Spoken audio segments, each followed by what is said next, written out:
Hello दोस्तों, welcome to trust with law. We all made a trust with law some time in our lives and that's why we are here. दोस्तों, हम अपने comparative constitutional law की series को आगे बढ़ाते हुए आज एक इंपॉर्टेंट टॉपिक डिस्कस करते हैं, जुडिशियल अपॉइंटमेंट एंड अकाउंटेबिलिटी।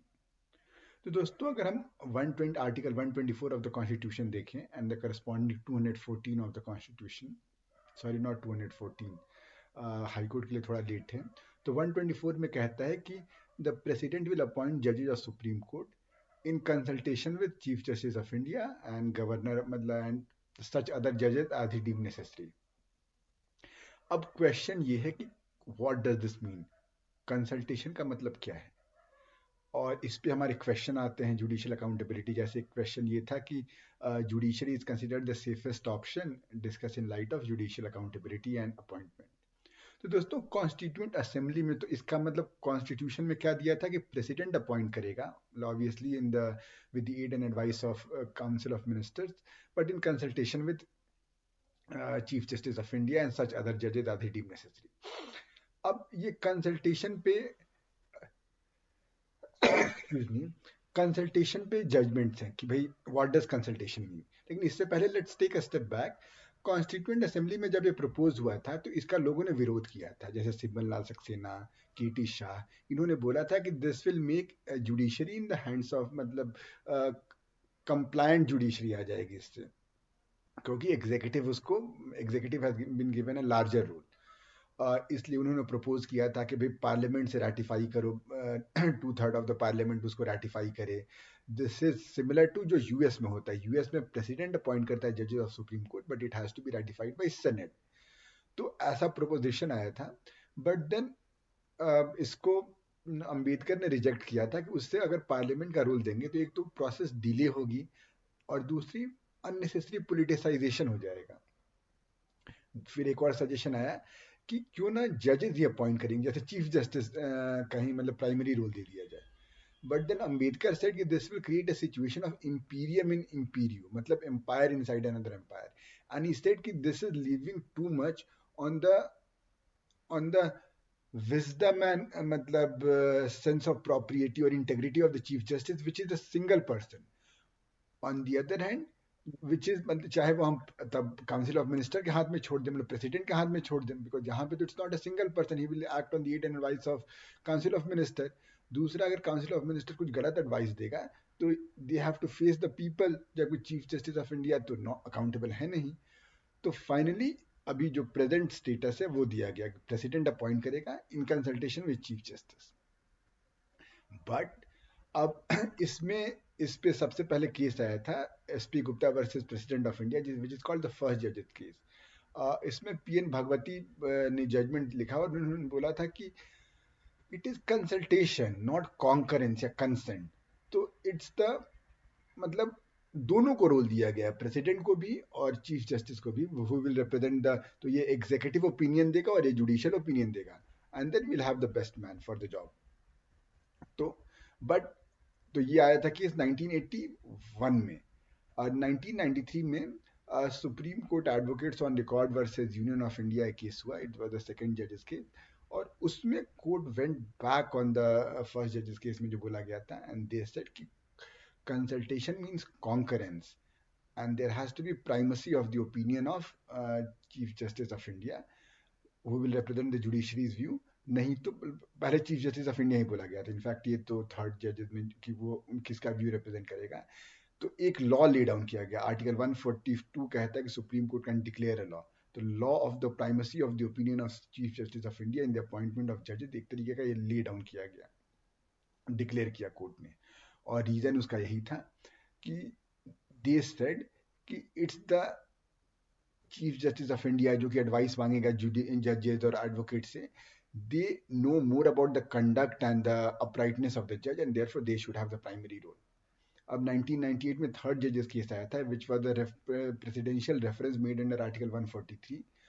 और उसमें obviously they expounded upon second जजेस उस केस के जजमेंट को, कि उसको और क्लैरिफाई किया गया। बोला गया कि अगर ये रिप्रेजेंट कर, they will necessarily have to, chief justice of India will have to seek the opinion of a collegium of 4 senior most judges for the appointment of judges to Supreme Court or two senior most judges for the appointment of judges to high court or transfer. And in turn high court का भी chief justice जो होगा वो भी दो दो senior most जजेस का एक कोलेजियम रखेगा टू मेक, जो उसका अगर रिकमेंडेशन देना होगा regarding appointment to high court जजेस. तो ये लॉ ले डाउन किया गया.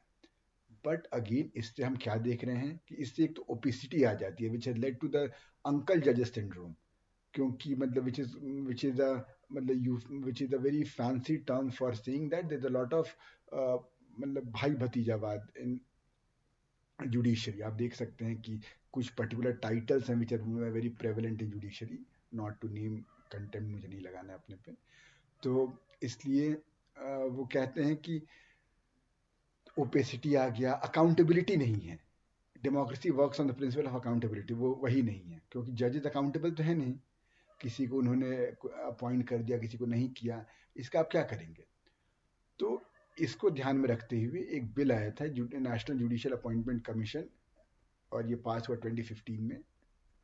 इसमें एक 124E इंसर्ट किया गया बिसाइड्स अदर आर्टिकल्स, जिसमें कहा गया कि there will be national judicial appointment commission which will have balance of the judiciary's view and executive view. तो उसमें चीफ जस्टिस ऑफ इंडिया और 2 सुप्रीम कोर्ट सीनियर मोस्ट जजेस रहेंगे. अब इधर से एक लॉ मिनिस्टर रहेंगे, और लॉ मिनिस्टर और CJI दोनों मिलकर 2 एमिनेंट लोगों को अपॉइंट करेंगे who will have knowledge in the field, मतलब will have experience and knowledge in the field of law justice. तो ये कहा गया इसमें, और ये अपॉइंटमेंट ट्रांसफर करेगा. But then in NJAC case, and this came by 99th Amendment Act. But in the NJAC case, which is famously known as forced judges case, this was struck down with a 4:1 majority. Justice Chalameshwar gave the dissenting opinion. कहा गया कि this violates independence of judiciary, which is a basic feature of the constitution.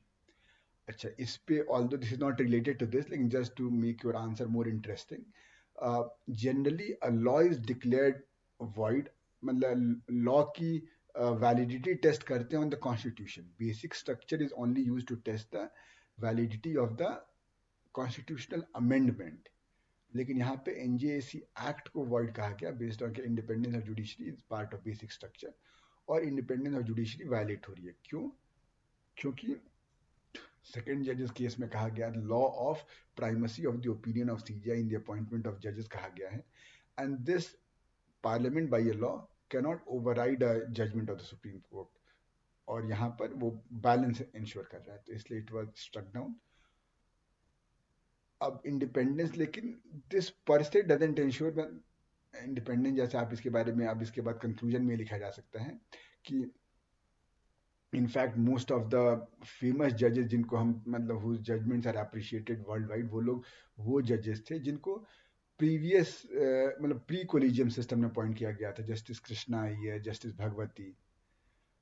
तो ऐसा नहीं कह सकते. In fact अगर हम ये बात करें तो जैसे ग्लोबल कंपेटिटिव रिपोर्ट होती है वर्ल्ड इकोनॉमिक फोरम की, वो मतलब पॉलिटिकल लीडर्स में जो ट्रस्ट है वो बढ़ा हुआ है, मतलब ever since Modi government came to power in 2014. लेकिन जुडिशरी में ट्रस्ट अभी भी कम ही है. तो ये कहने का मतलब कि इनफैक्ट दिस इज लाइक कि आप मतलब पार्लियामेंट पे क्वेश्चन कर रहे हैं, एंड इट इज मतलब एक तरीके से although you should not write this as such, but just to एक फॉर एग्जांपल है कि जैसे पाकिस्तान में क्या होता है, army questions all the institutions कि उन पे भरोसा नहीं किया जा सकता. दिस विल, तो it's a self perpetuating thought कि भाई उस दिस ये जो नैरेटिव है, तो ये पाकिस्तानी आर्मी की मतलब बड़प्पन में मतलब they will have an overarching role. तो not to say this because unlike Pakistani army, judiciary ने हमेशा कॉन्स्टिट्यूशन को एनफोर्स ही किया है. It has worked in for the promotion of liberty justice. लेकिन ऐसी ही बात यहाँ पे हो रही है कि एक unaccountable institution which is not elected is sitting as मतलब सुपर लेजिस्लेचर, और मतलब इट इज नॉट, यहाँ पे वो बात वो तो बेसिक स्ट्रक्चर में कहते हैं. तो इट इज मतलब सबका बाप बनकर बैठा हुआ है. नाउ अब इसको एक कंपैरेटिव कॉन्स्टिट्यूशन, तो लेट अस कंपेयर. तो हमने यूएस का देख ही लिया था कि प्रेसिडेंट अपॉइंट करता है subject to the ratification by senate. अब यूके और साउथ अफ्रीका में क्या होता है, एक जुडिशियल अपॉइंटमेंट कमीशन होता है कंसिस्टिंग ऑफ कुछ elected members and a lot of prominent members civil society, जो कि नाम रेकमेंड करते हैं। जैसे साउथ अफ्रीका में जुडिशियल सिलेक्शन कमीशन है और इसमें यूके में जुडिशियल अपॉइंटमेंट कमीशन है। तो अब इंडिया में भी इनफैक्ट जो NCWRC नेशनल एक NCWRC जस्टिस चिलमैया कमीशन ने भी कहा था कि तुम एक जुडिशियल अपॉइंटमेंट कमीशन बनाओ, जिसमें but it was a 5 member commission, making sure कि जुडिशरी का मतलब हैज प्रोमिनेंस, सो दैट वो जो सेकंड जजेस केस में जो लॉ ले डाउन हुआ था उसके वायलेटिव ना रहे, वो था। उसके बाद एक judicial standards and accountability bill भी पास हुआ था, to make sure that transparency रहे, अकाउंटेबिलिटी रहे जजेस के केस में। जैसे आप ये भी कह सकते हैं कि इनफैक्ट RTI भी कुछ हद तक अलाउ हो गया है सुप्रीम कोर्ट जजेस के करस्पॉन्डिंग भी। तो इस ढंग से we balance the answer that remedy should not be worse than malady. We agree कि ओपिकनेस है, अकाउंटेबिलिटी नहीं है, उसमें भाई भतीजावाद चलता है, बट अगर इसका सहारा लेकर अगर हम इंडिपेंडेंस ही खराब कर दें तो फिर कहीं के नहीं रह जाएंगे। But on the other hand independence के नाम पे इसका मिसयूज नहीं होना चाहिए। कुछ या तो कुछ एक सेक्रेटेरिएट बने जो कि डिसाइड करे, जो कि there should be a reason कि क्यों कोई जज नहीं रिकमेंड हुआ, क्यों कोई जज क्या हुआ। तो दोस्तों ये था हमारा discussion on judicial appointment and accountability. I hope आपको समझ में आया होगा। कोई दिक्कत, कोई परेशानी कमेंट सेक्शन में जरूर बताइएगा। मिलते हैं अगले वीडियो में, probably with separation of power.